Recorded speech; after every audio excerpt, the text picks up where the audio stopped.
5 দিন পর cockpit voice recorder উদ্ধার হয়েছে। আপনারা জানেন আহমেদাবাদ বিমান দুর্ঘটনায় তদন্ত করছে এএআইবি এবং ইতিমধ্যেই উদ্ধার কাজও চলছে তৎপরতার সঙ্গে। ধ্বংসস্তূপ থেকে উদ্ধার হয়েছে ভয়েস রেকর্ডার। দুটি ব্ল্যাক বক্সে অক্ষত দাবি করছে তদন্তকারীরা। এবার কি দুর্ঘটনার আসল কারণ জানা যাবে? এই প্রশ্নই কিন্তু সামনে আসছে। আমরা কথা বলবো, আমাদের সঙ্গে টেলিফোন লাইনে রয়েছেন আমাদের প্রতিনিধি স্বপ্না ঘোষ।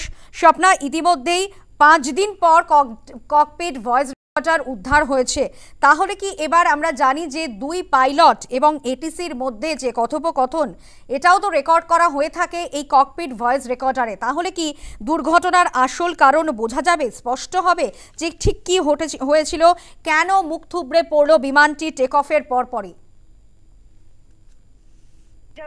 যে বিমান দুর্ঘটনা ঘটেছে, যে ভয়াবহ বিমান দুর্ঘটনা ঘটেছে, এবং সেক্ষেত্রে দাঁড়িয়ে আমরা জানি যে গত শুক্রবারই কিন্তু প্রথম যে ব্ল্যাক বক্সটি অর্থাৎ ফার্স্ট ব্ল্যাক বক্স সেটি পাওয়া গিয়েছিল, এবং তারপরে আজ যে দুর্ঘটনা ঘটেছে আহমেদাবাদ, এবং আজ দ্বিতীয় ব্ল্যাক বক্সটি পাওয়া গিয়েছে। এবং যারা তদন্তকারী অফিসাররা রয়েছেন এবং যারা বিশেষজ্ঞরা রয়েছেন তারা কিন্তু বলছেন যে এই ব্ল্যাক বক্সের মাধ্যমে কি ঘটেছিল, অর্থাৎ শেষ কথোপকথন কি হয়েছিল পাইলটের সঙ্গে, কো পাইলটের সঙ্গে কি কথোপকথন হয়েছিল তার সামনে আসবে। কারণ এই দ্বিতীয় ব্ল্যাক বক্স এটা হচ্ছে যে রেকর্ডার অর্থাৎ অডিও রেকর্ডার, সেই অডিও রেকর্ডার কিন্তু এই ব্ল্যাক বক্সের মধ্যে রয়েছে। ফলে শেষ মুহূর্তে দাঁড়িয়ে কি কথোপকথন হয়েছে সেটা কিন্তু জানা সম্ভব হবে, এবং এত ভয়াবহ দুর্ঘটনা কিভাবে ঘটলো।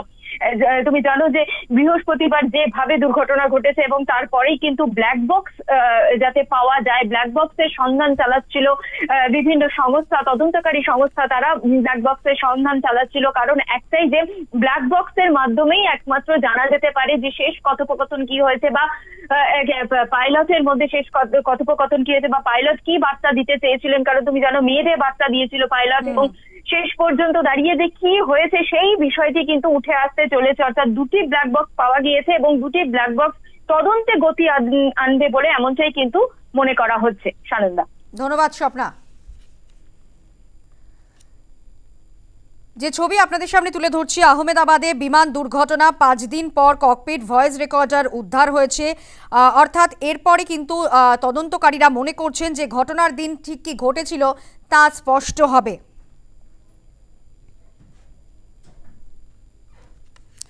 এখনো পর্যন্ত 99 জনের ডিএনএ ম্যাচ করানো সম্ভব হয়েছে।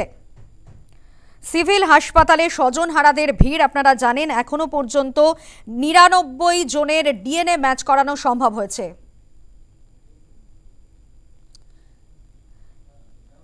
সিভিল হাসপাতালের সুপারিনটেন্ডেন্ট ডক্টর রাকেশ যোশী তিনি কি বলছেন শোনাবো আপনাদের।